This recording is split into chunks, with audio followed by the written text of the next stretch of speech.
Welcome to our new webinar during which we will discuss how BerriQi supports respiratory health and promotes faster recovery from respiratory symptoms.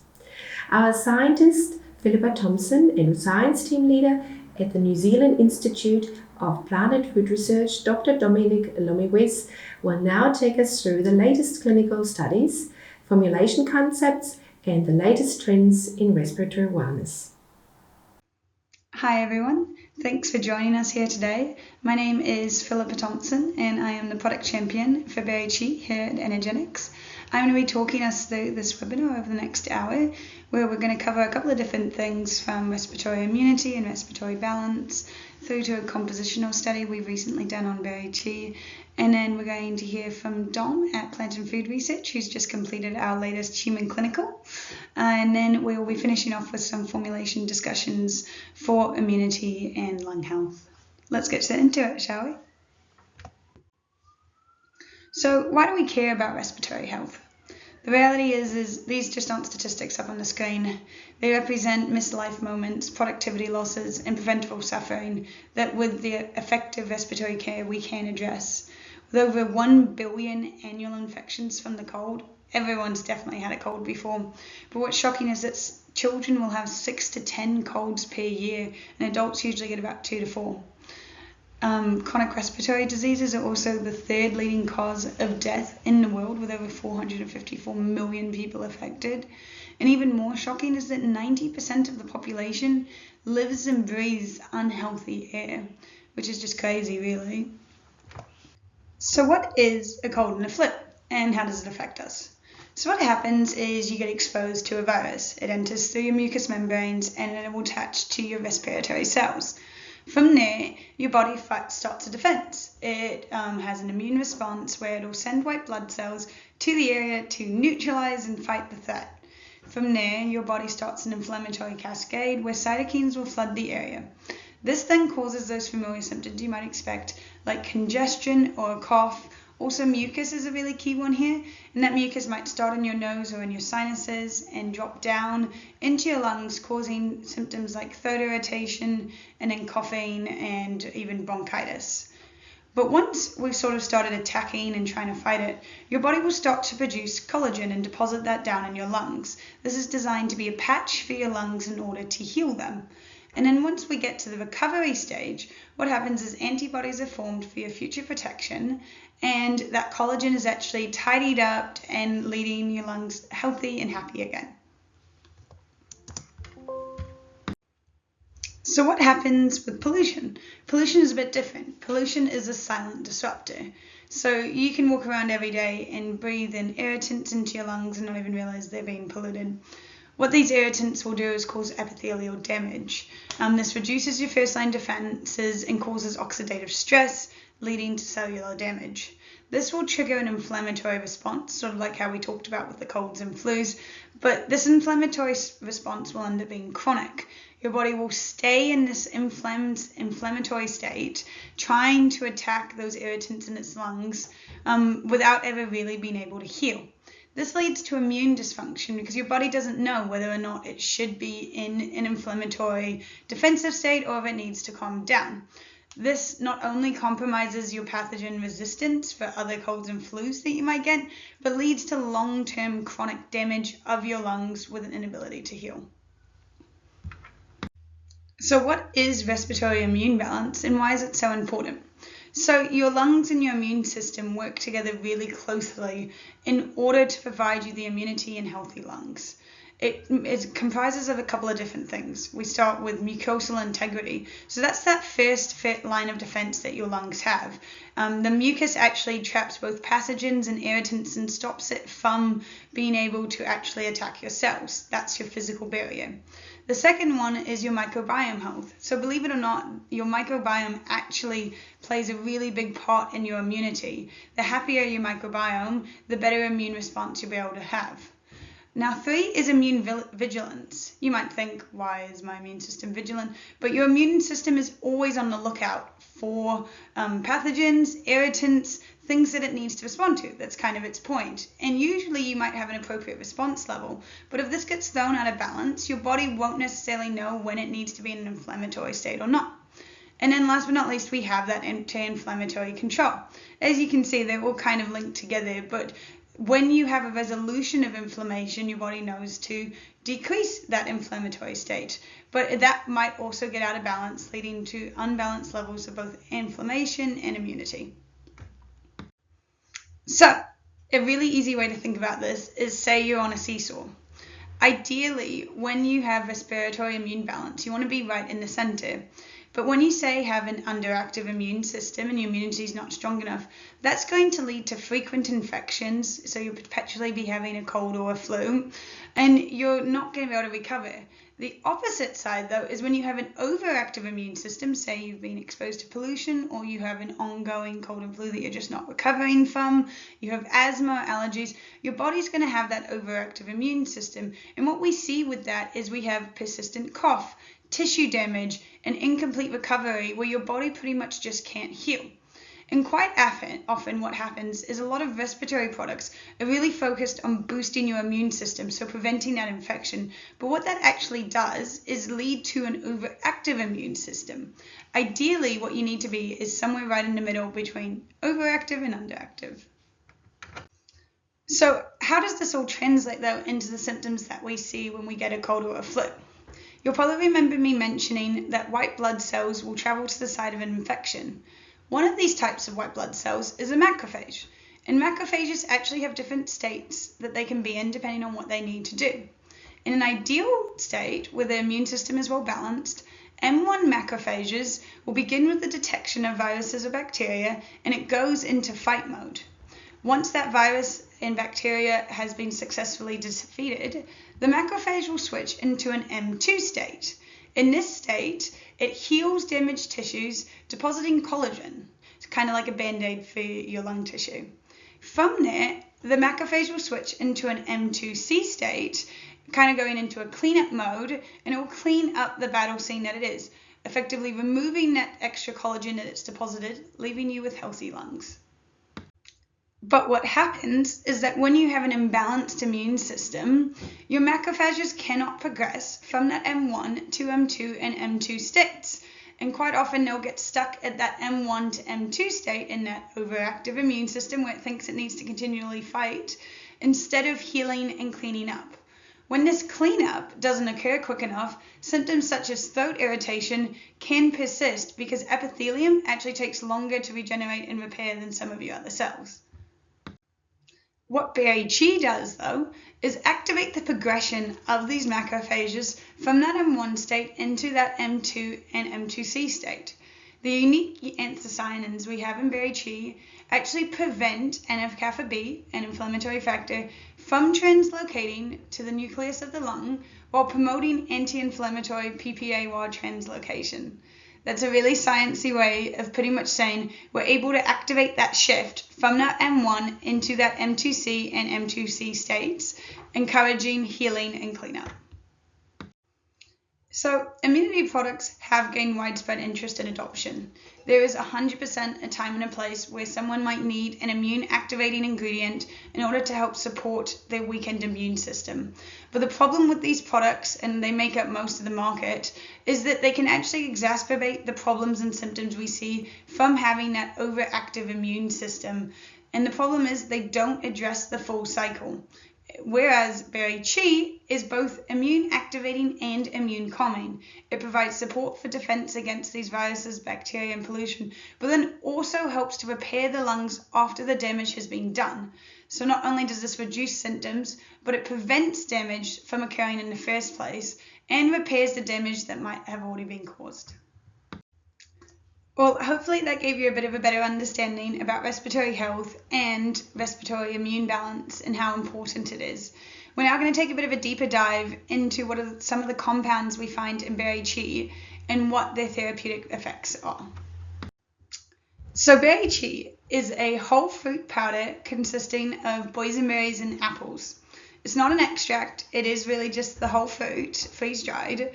And the reason for this is that when we did our compositional analysis, we were able to find that all of the various compounds present actually offer unique and synergistic benefits to each other than simply having isolated compounds on their own. When we did our compositional analysis using LCMS, we found that there were over 41 different phenolic compounds present, consisting of 15 different chemical families and also 30 different therapeutic effects. So, polyphenols are a chemical compound class that has been associated with a wide range of therapeutic benefits, and the primary benefits from pretty much eating any fruit. What we found is that BerriQi actually has 2.8 times the total phenolic content than simply wet weight or just fresh boysenberries on their own, really supporting that freeze drying process that we have. What we also found is that when we compared it to other berry fruits, such as raspberries or strawberries, BerriQi has way higher amounts of phenolics. So when we looked at the polyphenol composition of BerriQi, what we found is that 51% were the anthocyanins, 33% was hydrolyzable tannins, 8% was phenolic acids, 4% was flavonoids, and then we also had chalcones and procyanidins. Our total anthocyanin content for BerriQi is actually standardized to 650 milligrams per 100 grams, and our total polyphenol content is standardized to 2 grams per 100 grams. This breakdown of these polyphenols are what is important, because even though every fruit has polyphenols, the inclusion of some key ones or different ones are what leads to those therapeutic effects. So having these range of polyphenols is actually really important because we end up seeing something that we call polyphenol synergy. And there's a couple of ways this works. So for starters, our polyphenols have a range of therapeutic benefits. They're multifaceted. So something like procyanidins is usually what we associate with that tissue repair from an M2 macrophage activation. But we also see that elagitannins can help support that same tissue repair. Same thing where we would see in a modulated immune response, procyanidins can also help with this. But even more importantly, we see improved bioavailability and stability from this polyphenol synergy. Procyanidins inhibit enzymes that actually degrade polyphenols. And then over on your left-hand side here, this diagram really nicely demonstrates the synergy that we see. So an anthocyanin will usually bind to a receptor in the intestinal cells. And then you can see the anthocyanins kind of slowly coming through because that sort of space for absorption is quite small. But then when we have other polyphenols binding to similar receptors in the same area, what we actually see is an opening of this space to allow for more anthocyanins to come in. This will mean greater absorption, greater bioavailability, and faster effects. So what's really cool is we've been able to demonstrate the synergy and the polyphenols working together. So what we did is we took some mice and we introduced them to lung inflammation. We presented them with an allergen and then measured immune cell infiltration into the lung. That's your y-axis there on the left. And so what this graph is showing you is, so we started with naive cells, which as you can see, very small amount of immune cell infiltration. Then that red is the inflammatory cells after it's been inflamed. So that's sort of, okay, so there's been an infection. We then looked at apple on its own, boysenberry on its own, and then BerriQi, which is apple and boysenberry together, as well as BerriQi heated. And what you can see here is that BerriQi was far more effective at reducing lung cell infiltration than just the apple and the boysenberry alone. And so you'll have to remember that apples and boysenberries have different polyphenols. The procyanidins come from the apple. Boysenberries are really high in those anthocyanins. So together they are executing that polyphenol synergy. Also, what was interesting about the study is that BerriQi heated, so that would have destroyed the anthocyanins. Anthocyanins are quite temperature sensitive. We saw a complete return to high immune cell infiltration. So that suggests that the anthocyanins really are supporting and helping to us to see most of that therapeutic effect. So we'll take a deeper dive into some of our key bioactives, and our first and foremost one, as always, will be the anthocyanins we find in BerriQi. So anthocyanins are a type of polyphenol. The key ones that we have in BerriQi are cyanidin 3-O-glucoside as well as cyanidin 3-O-sulforoside. They're both potent anthocyanins. They're known for the antioxidant and anti-inflammatory pathways. We've been able to show that it inhibits NF-kappa B to reduce that cytokine production, aka reduction in inflammatory cells. And it also does promote that M2 macrophage polarization for tissue repair. Now, New Zealand boysenberries actually contain higher anthocyanin levels than other growing regions in the world, and this is due to an increased UV exposure of roughly 38%. So, not all anthocyanins are created equal, and BerriQi actually contains a wider range of anthocyanins than, say, an extract would. Our key anthocyanin, as I mentioned before, is that cyanidin 3-osaphoricide, which we can attribute to that M2 macrophage activation. You'll also see here that we actually have a much wider range of anthocyanins than, say, an extract. We have about 8 in comparison to, say, elderberry, which only would have 5. We also have something called an acylated anthocyanin, which is that 7-O-methylcyanidin 3-O-2-galactoside. Say that 5 times fast. But so acylated anthocyanins are actually quite special because they have a longer half-life, better temperature stability, and increased light and thermal stability. They're also resistant better to gastrointestinal digestion, which is important because usually in the stomach, most polyphenols are degraded and they actually need to get to your intestine in order to work.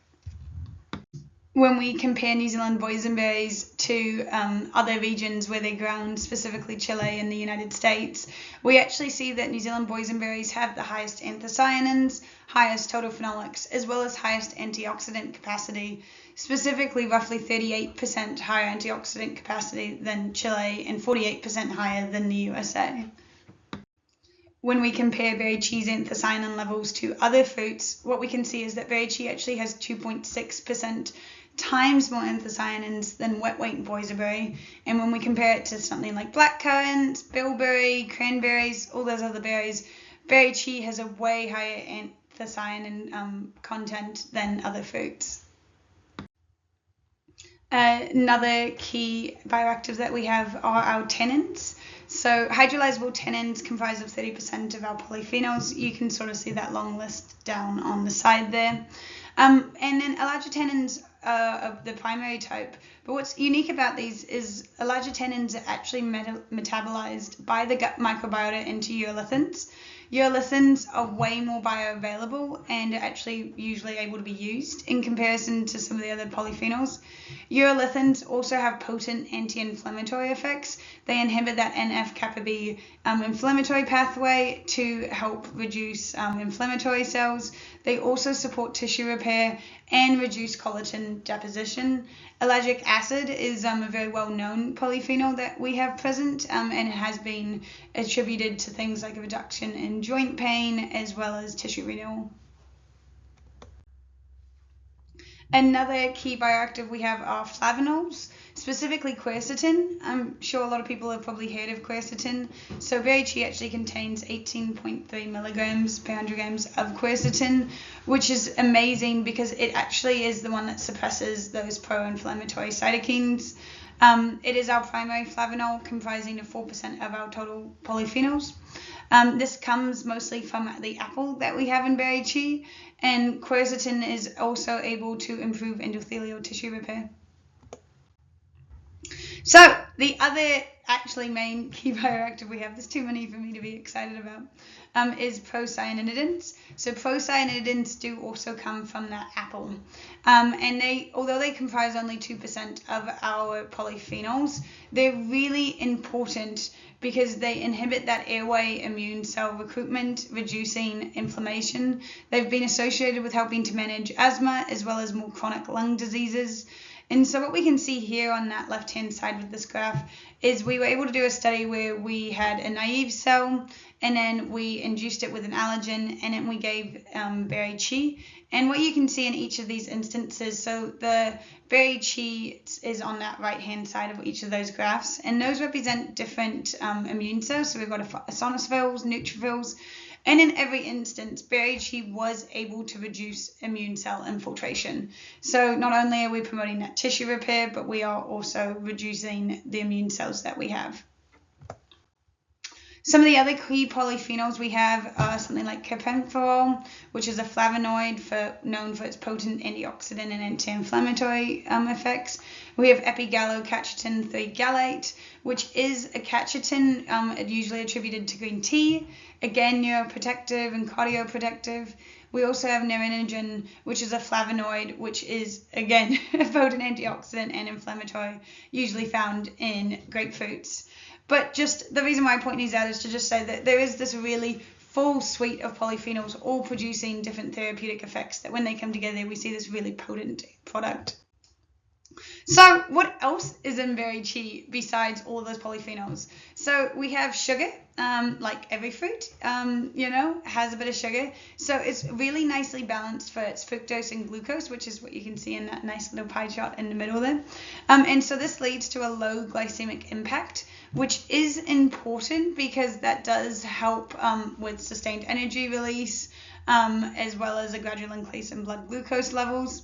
But more importantly, having the sugar present is actually important because the sugar actually acts as a carrier for those polyphenols during intestinal absorption.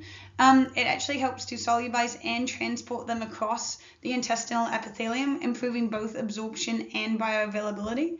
The sugar also can help stabilize the anthocyanins by forming complexes that protect them from degradation during digestion, ensuring more of these antioxidants do reach systemic circulation. We also have a whole suite of vitamins and minerals, which I'll run through very quickly just for the sake of time. But we have something like vitamin A, which actually supports tissue regeneration and maintenance. These graphs in the middle are just comparing black boysenberries to other fruits. And as you can see, we have the highest amounts of vitamin A and beta carotene. Vitamin E has actually been shown to protect from COPD and asthma. We have levels comparable to nuts, so it has higher levels than most berries. What we see is that vitamin B3 actually supports cell renewal.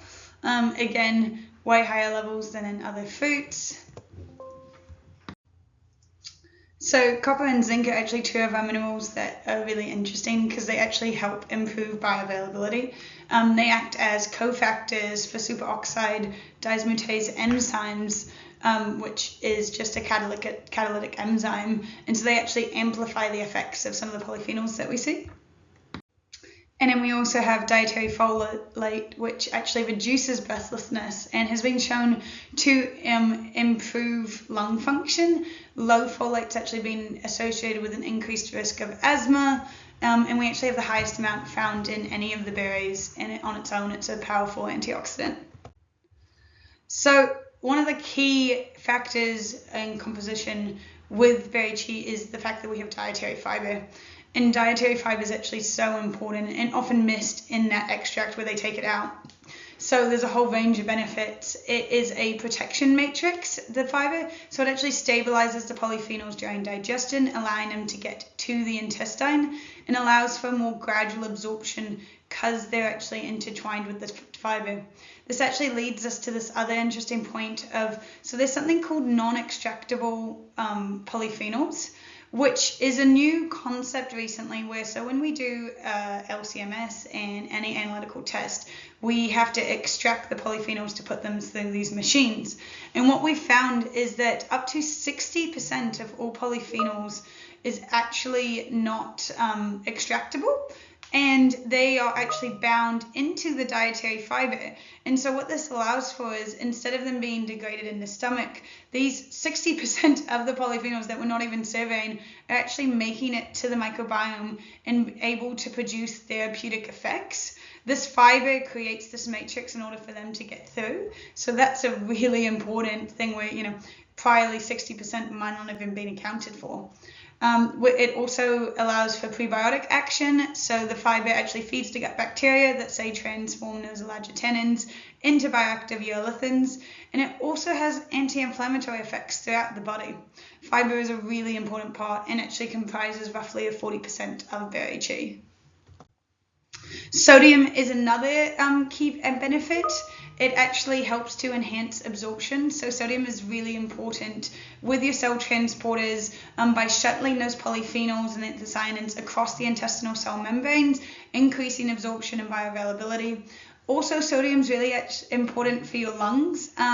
It actually reduces mucus viscosity in the airways, which allows you to breathe easier during respiratory challenges.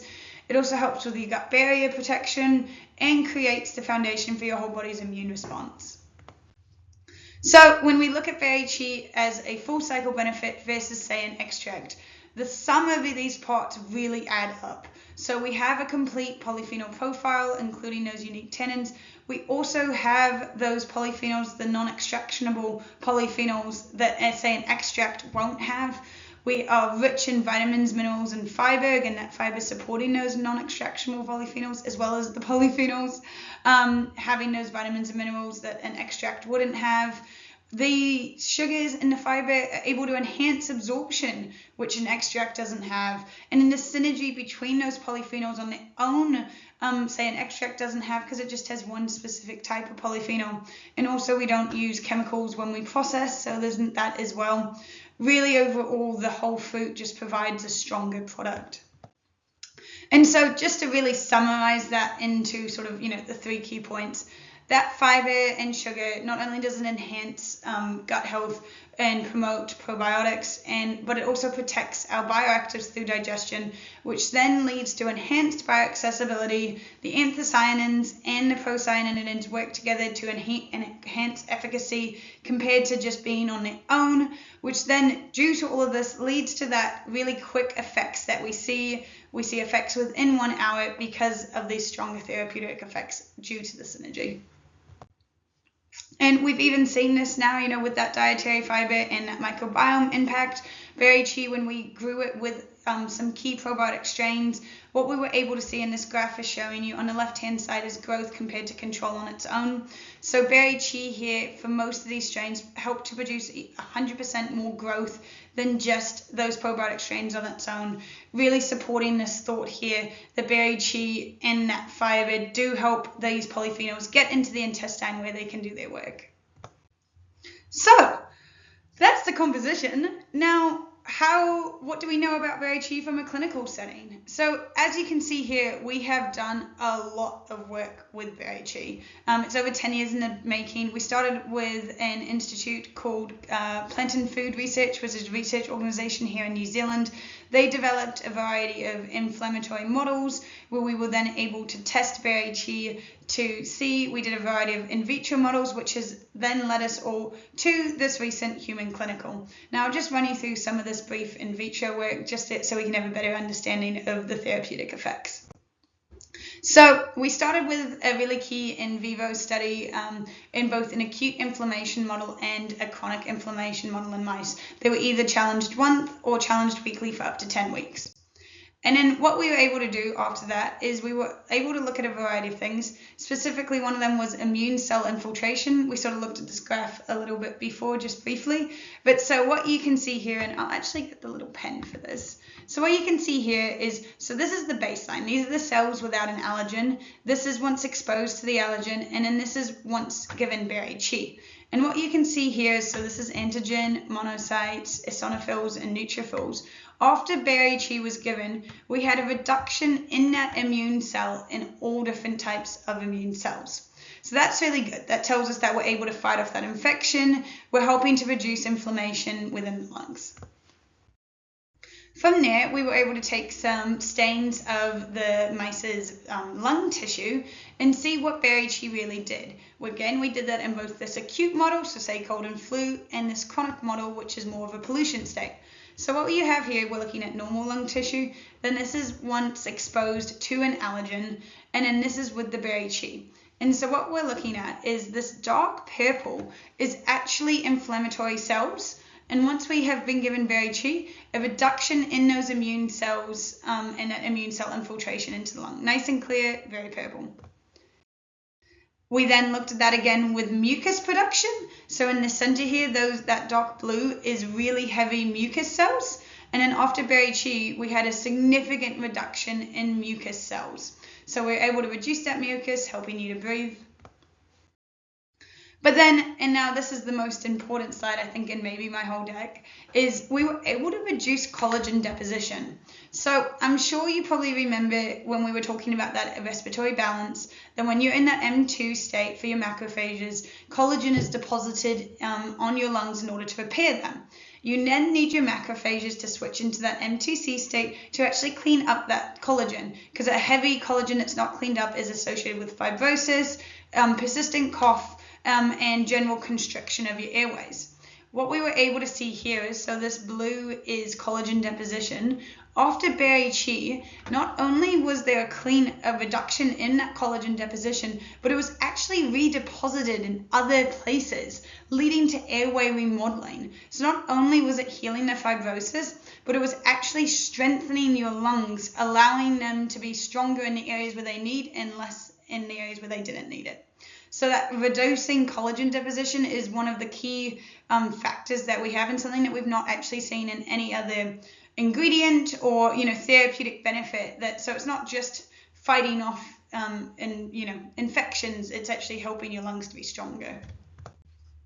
So we then also looked at the pollution and the urban dust, and the reason why I like this slide so much is because what we're looking at here is, again, so we've got inflammation, constriction, stretch, and inspiratory capacity. And now, so, naive, and allergen, and BerriQi, but if we come down here to that stretch and inspiratory capacity, we found that even after being exposed to urban dust or pollution, BerriQi was actually able to increase the stretch and inspiratory capacity back to baseline. So we were able to actually improve your lungs capacity to breathe in air, as well as to have comfortability in those airways. And that's just so important because we're actually improving those lungs and supporting that collagen reduction story. So in summary, that's just sort of the brief overview of some of those works. We're always more than happy to talk about them. But BerriQi does provide that full cycle, potent respiratory immune support. We're able to see that BerriQi has a variety of effects where it supports your body's antiviral and antibacterial response to those pathogens. It reduces your lung inflammation, reduces mucus overproduction, and also reduces that collagen scarring of the lung tissue and supports tissue repair. From the beginning, you get that cold or exposure to that pollutant all the way to the end, and to the recovery and repair. BerriQi does provide that support. So you'll now hear from Dom, who's going to talk to us about the clinical trial we've just done with plant and food. Take it away, Dom. Thanks, Philippa, and thank you everyone for attending today's webinar. My name is Dominic Lomues. I lead the Immune Health and Physical Performance team here at Plant and Food Research. So today I'll be presenting preliminary results from a clinical trial that we recently completed, investigating the benefits of BerriQi supplementation in protecting from ozone-induced decrements in respiratory function and symptoms in healthy adults. So before I proceed, I would like to acknowledge my colleagues listed in this slide. Clinical trials are absolutely a team effort, and I see myself today as really representing the collective effort and energy that our team invested in the last year or two in this study. So as alluded to by Philippa in her introductory slides, air pollution absolutely poses as a risk factor for health. And according to the Health Effects Institute report published last year, air pollution was the second leading risk factor for early death worldwide in 2021. And this was only second to high blood pressure. And air pollution has been associated with respiratory diseases, heart conditions, and stroke. Air pollution, of course, comprises of fine particulate matter and several noxious gases that, when inhaled, infiltrate the epithelial layer of respiratory tissue, causing inflammation and potential long-term damage if exposed to pollution chronically. Ozone is one of the noxious gases in air pollution and is a small but a significant constituent of air pollution. So ozone is formed when nitrogen oxides and volatile organic compounds react with sunlight, or specifically UV rays from sunlight. Ozone is a highly reactive molecule, and when inhaled can lead to oxidative stress and inflammation of respiratory tissue. It has been associated with increased susceptibility to lower respiratory infections, ischemic heart disease, and chronic obstructive pulmonary disease. So with the health risk of poor air quality on health and the unavoidable reality in many developing and developed countries of chronic or intermittent exposure to poor air quality.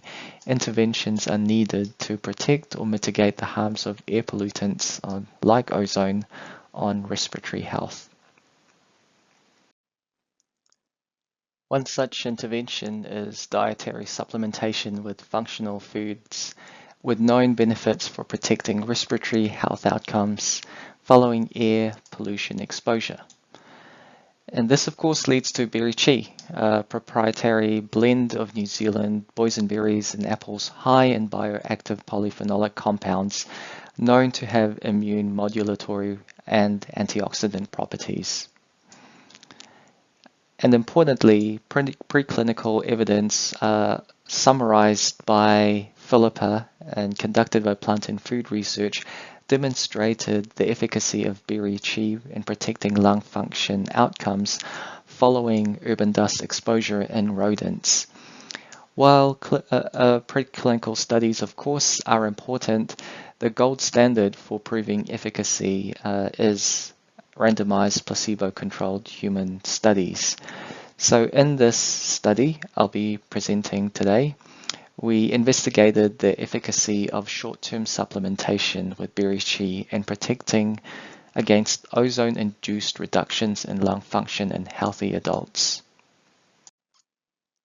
Our study was a randomized control study where we recruited 42 participants and divided them into two even groups, the placebo group or the BerriQi group. Participants in both groups were asked to consume a dose of their allocated supplement daily for 5 days, and on the 6th day they were asked to come to the research facility to attend their trial day, where we initially measured their baseline lung function and respiratory symptoms. We then gave them their allocated dietary intervention to consume, and then an hour after that they entered the study environmental chamber where they were exposed to 0.2 parts per million ozone for 2 hours. After the 2-hour exposure, we then asked them to exit the chamber, and at that time we then measured their lung function and respiratory irritation symptoms.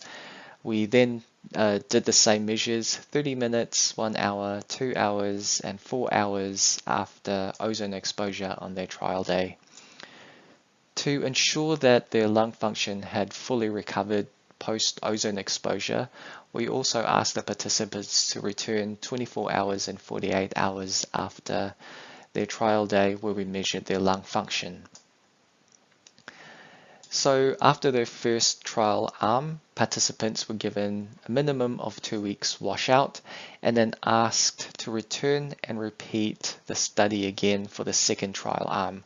Only this time they were given the dietary intervention that they were not allocated to during the first study arm. So for example, if they received the placebo in the first study arm, during the second study arm they would have the BerriQi intervention. A few quick points about our study design. The idea really of ozone exposure is to replicate a polluted environment or an environment of bad air quality. And so exposure to 2 parts per million ozone is equivalent to an air quality index of 125, which can be found at times in Shanghai when air quality is particularly bad. And if exposed to such a level over long term, can be extremely harmful. So for the health and safety of our participants, a maximum dose of 0.2 parts per million was used over a duration of 2 hours. And this allowed us to ensure that there was still a significant decrement in lung function and respiratory symptoms following exposure to this level of ozone, while still ensuring that respiratory symptoms and function returned or fully recovered within 24 hours. So with this study design, it allowed us to look at the efficacy of BerriQi in either protecting from these decrements in lung function and respiratory symptoms, or also looking at the efficacy of BerriQi in supporting the quicker recovery of these symptoms following ozone exposure. A secondary measure we took in the study was respiratory irritation symptoms using 100 millimeter visual analog scales shown to the left of this slide. These included severity of cough, pain on deep inspiration, shortness of breath, and throat irritation. And during each assessment time point, we asked participants to mark on the scale the severity they felt for each symptom. So the further along to the right of the scale they marked, then the more severe they felt the particular symptom was for them at that assessment time point. The figure on the right is the average of all 4 respiratory symptom scores given by participants before and up to 24 hours after ozone exposure. So as you can see, very minimal respiratory scores was found pre-ozone exposure, which is to be expected. And then immediately after ozone exposure, the global respiratory irritation score increased significantly to about 18 points in both placebo and BerriQi group.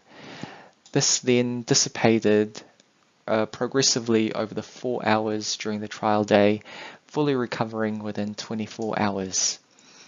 An interesting trend that we did observe was that on average, the respiratory irritation scores when participants supplemented with a BerriQi intervention dissipated faster in the first 1 hour window after ozone exposure.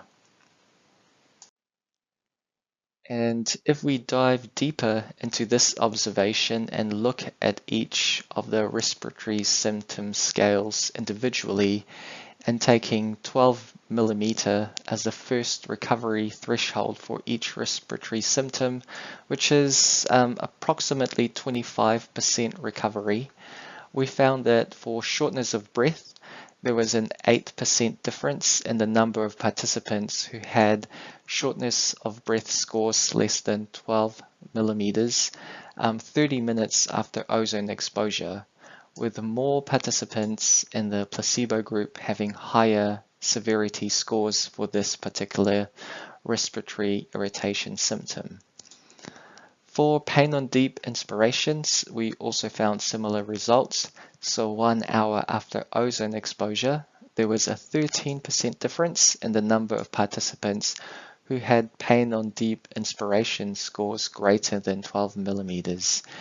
Again, for this respiratory irritation symptom, more participants in the placebo group had higher severity scores over 12 millimeters at this time point compared with the BerriQi group.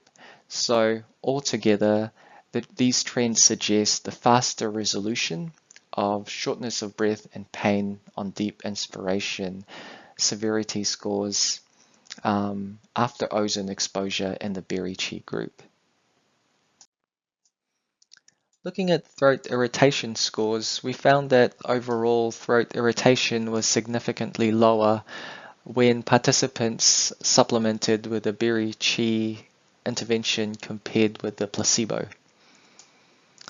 And if we look at the severity of symptom scores for throat irritation 1 hour after ozone exposure, we found an 18% difference between these two treatment groups, with almost all participants having a throat irritation score less than 12 millimeters in the BerriQi group, compared to 20% of participants having an elevated throat irritation scores above 12 millimeters when they supplemented with the placebo.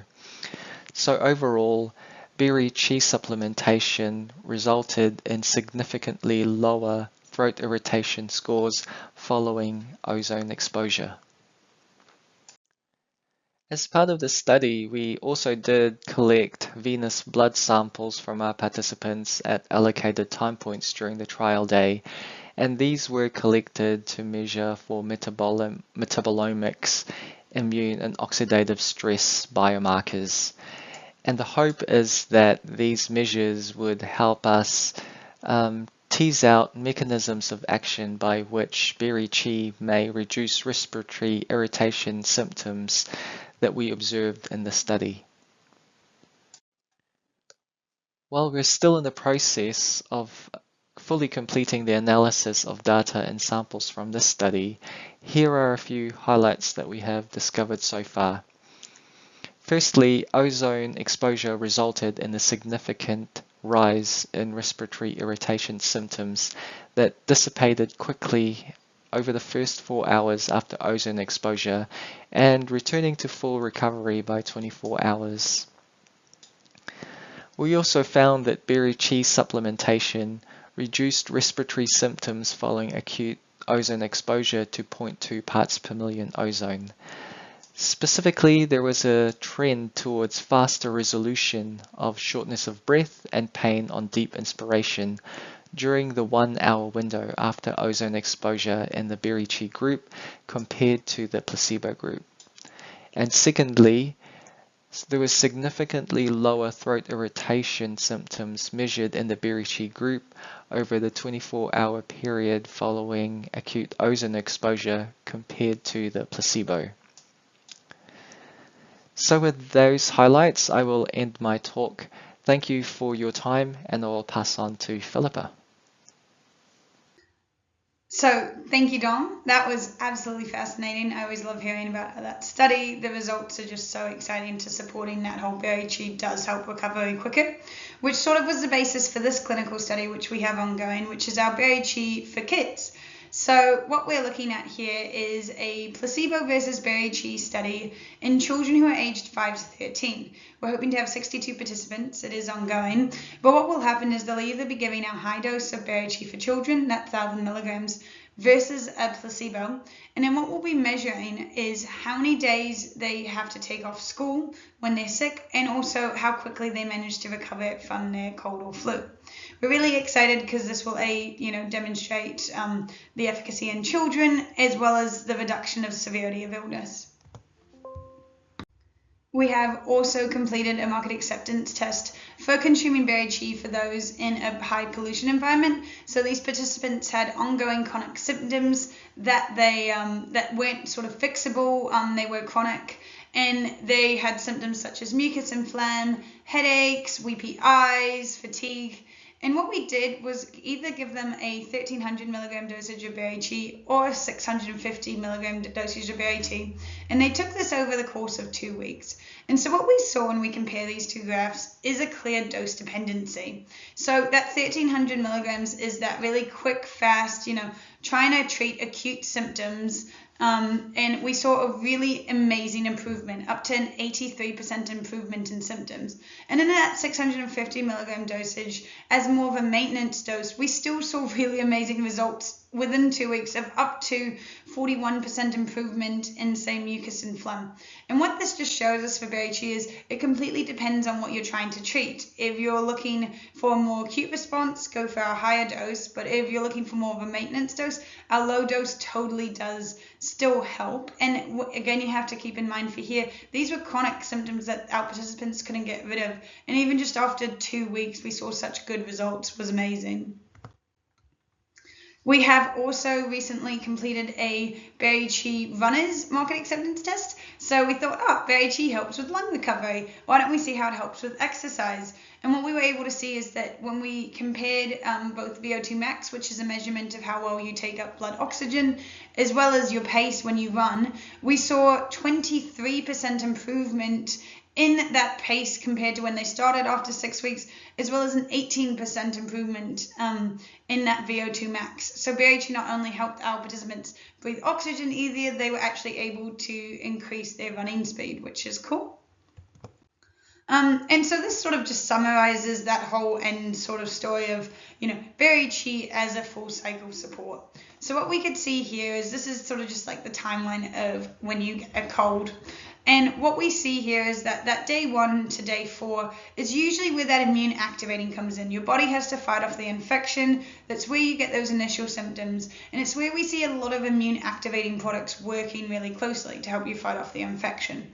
But what BerriQi does at both that high dose to provide relief within that hour for those symptoms, or that low dose to help prevent and reduce your recovery time, is it operates across the whole cycle. We have the trying to fight off the bacteria or the virus, all the way to the recovery where you need to have healthy breathing, feeling again lungs. And this just sort of summarizes that whole, whole fruit powder versus, say, just an extract. And so that really summarizes how the anthocyanins as well as the procyanins help to balance that overactive immune system. You don't want to be underactive or overactive, and BerriQi is able to support them so you can have balance in both. So we've talked about this a little bit already, but our BerriQi dosage, so at that 1600 milligrams, that is our high dose, and we say that it helps to restore damaged lung tissue from chronic respiratory conditions. And at our low dose of that 650 milligrams helps to prevent and reduce airway inflammation. If you have any questions about these, please do definitely ask us, because we're always interested in helping. So just finally a little bit, and probably I'm always really excited, the formulation options for BerriQi. So we have sort of these key positioning areas. We've got the cold and flu relief for under an hour. We've got immunity support. We've got asthma and allergies and more sort of chronic things. And then we also have sports and skins. When we look at that cold and flu formulations for works in 1 hour, there's a whole variety of formats and different capsule sizes that you can go for. So you could go for, honestly, you could combine the extract for that potent extra supported immunity support with vitamin D3 and beta glucans. With that high dose of BerriQi, if you're looking for a really immediate, support to, oops, I've got a cold. You could go for a cough syrup if you're helping to ease that, sort of issues within your lungs where it's hard to breathe. Something like marshmallow root's really amazing for providing your mucus support, and then as well as throat support. And then we also have your BerriQi instant release throat lozenges. So things like slippery elm bark, which is known to reduce your throat irritation, and honey. Those are really good for cold and flus. And yeah, you can do it in really any format because BerriQi tastes amazing. It tastes like boysenberries and apples. Now, in that sort of more chronic space with that pollution and asthma, what we usually look to help here is to really open up those airways and provide sort of more that inflammatory pathway support. So we've got, BerriQi Breathe Clear capsules, where you've got NAC, which has been shown to help reduce symptoms of COPD, quercetin, vitamin D3. We've got like a BerriQi support powder, which has got peppermint extract, which is a really great bronchodilator, or even just something for, say, asthma, where you want a mullein leaf extract and thyme. Again, demonstrated evidence that they really help with asthma. So there's, a whole different range of things you can do here. And then just, I guess, for the few other little positionings, I love the little dinosaur chewables, you could do a kids chew where you have, just some quercetin and some elderberry extract at that lower dosage. Or in the gym, if you wanted to add in some creatine and beta-alanine. Even then, like, say, for skin, where you could add collagen in BerriQi, because the antioxidants in BerriQi are amazing to help with skin damage. So this is just an example of some of the products we already have with BerriQi in them. We've got BerriQi drops or sachets, even functional foods like that muesli on the left-hand side there. BerriQi is sort of, really applicable in all of these. We do also have a patent for BerriQi. It's currently accepted in the US, Taiwan, New Zealand, South Korea, Malaysia, and Australia. And it is literally for treating allergic airway inflammation, asthma, COPD. It's for those disorders of the respiratory system, which is quite cool and provides you that little bit of extra support for wherever you're looking to format.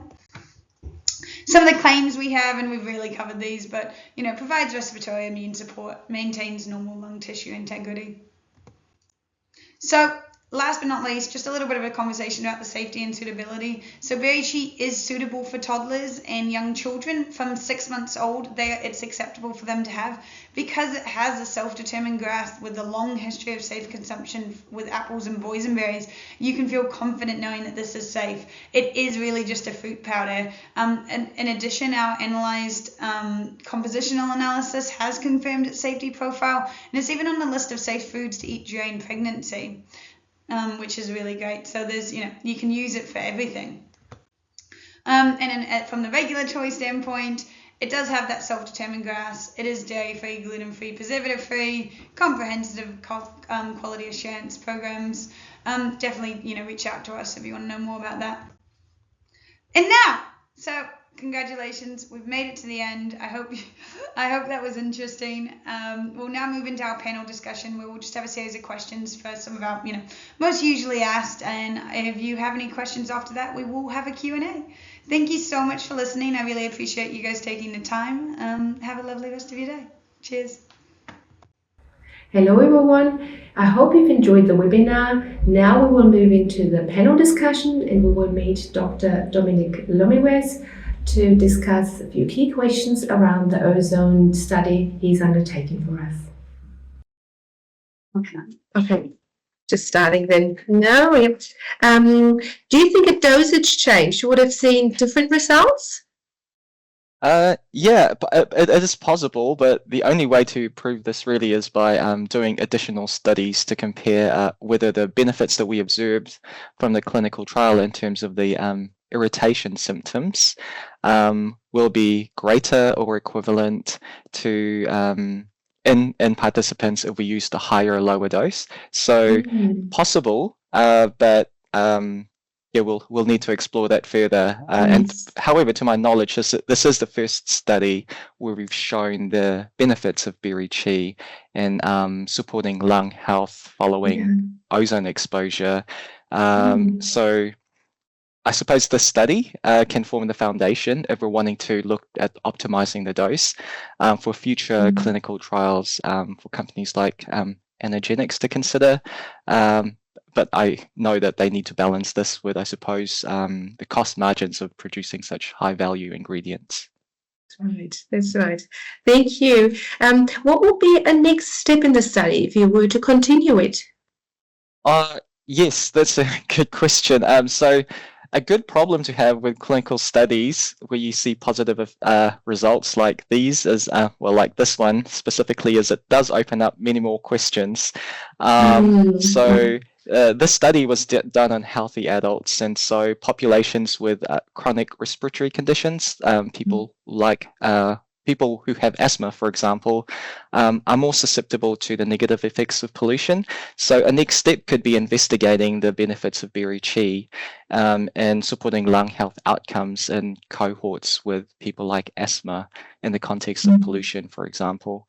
Yeah, and it's also worth pointing out that ozone is one component of air pollution, which also comprises of fine particulate matter and other noxious gases. So a valuable next step could be running a clinical study in situ, so in environments or in cities that don't have the best air quality, and looking at whether BerriQi is able to support lung health in people who are chronically exposed to low air quality. So I think that would be a very interesting next step. Right. Yes, indeed. Yeah. Thank you. What are the key takeaways you would say from this study? Yes, so key takeaways I would say would be that short-term supplementation is definitely reduces throat irritation symptoms following 2 hours of exposure to ozone, which is a significant air pollutant. Our results also indicate or support that BerriQi supplementation facilitated faster reduction of other respiratory irritation symptoms, such as shortness of breath and pain on deep inspiration within that 1 hour window after exposure to ozone. So to my knowledge, like I said previously, this is the first clinical trial demonstrating the benefits of BerriQi in supporting lung health, and it builds on previous research that we've done on BerriQi in animal studies, where we've shown the benefits of BerriQi in supporting lung health. So there's that translatability there as well. So yes. Wonderful. Yeah, thank you. Thank you very much, Dom. You're welcome. Great. We're now joining our science team, Dr. Starry McKean and Philippa Thompson, and go through further questions around BerriQi. So what key compounds contribute to BerriQi's efficacy? Great question, Simone. So BerriQi comprises of a few things. So we've got our vitamins and minerals, we've got our dietary fibre, and we've got our full range of polyphenols. Now within those vitamins and minerals, some of those key ones we see are things like vitamin C and vitamin E, which both link to immunity as well as cell renewal.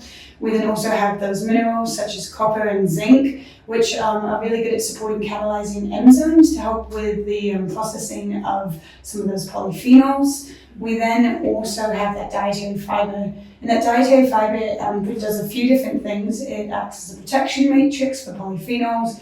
It helps with the microbiome to promote the growth of beneficial bacteria, converting some of those polyphenols, and it also has really key anti-inflammatory effects. And then within those polyphenols, we have a really big range of them, from things like anthocyanins, procyanidins, tannins, flavins. Yeah, so one of the key anthocyanins that we test for is cyanidin 3-glucoside. There's also another anthocyanin called cyanidin 3-sulforaphide, which is quite unique to boysenberries, and that's one that we can go into a little bit more depth about. Questions? Great, thank you. Yeah. How does the synergy of compounds in BerriQi compare to the compounds found in extracts? Yeah, so as Philippa just mentioned, there's a number of isolated compounds in BerriQi that independently have beneficial effects on respiratory health. However, together they are synergistic. So one of the most exciting synergies that we found in BerriQi is that within the polyphenols, so we know that there's a huge range of polyphenols in BerriQi, and some of the elagitannins, hydrolyzed tannins that are found in BerriQi, they help what's called swamping ligands in the absorption phase. And by them swamping ligands, they open those transporters and allow anthocyanins to flow freely through. So we get enhanced absorption of the key anthocyanins that we need to have the respiratory benefits in BerriQi. But on top of that, there's also additional synergies between the sugars and the fibers. And we even see a really interesting synergy with, say, sodium, which actually helps support those transporters to allow for a greater uptake of polyphenols into the cells, as well as the anthocyanins. We also see the sugars help with intestinal absorption. That dietary fibre helps to provide that stabilizing matrix for all of those. To help survive the gastrointestinal tract. So really all of the pieces of this whole fruit matrix work together. Yes, very interesting. So what we see with, say, an extract is they are just one thing. So usually it's polyphenols. And so they only have those one compounds, and they don't have these other things helping with that synergy for absorption and for bioavailability, which is sort of the key difference between them.